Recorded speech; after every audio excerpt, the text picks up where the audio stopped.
Hey, good evening, guys. This is a beautiful Sessions inlay number 7 from July of 1929. The movement is an original, but it's a better shaped movement than the original one. The movement is from a 1936 Sessions Sudbury, which is not as nice as a clock in my opinion, but still pretty. And let me try and show you the movement of this. It's gonna be kind of fun to do, but I'll try my best.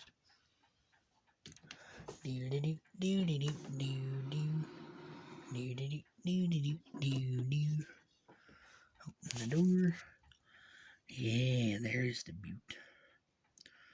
No, it doesn't have a suspension spring currently. It needs one, but I know this movement runs great, so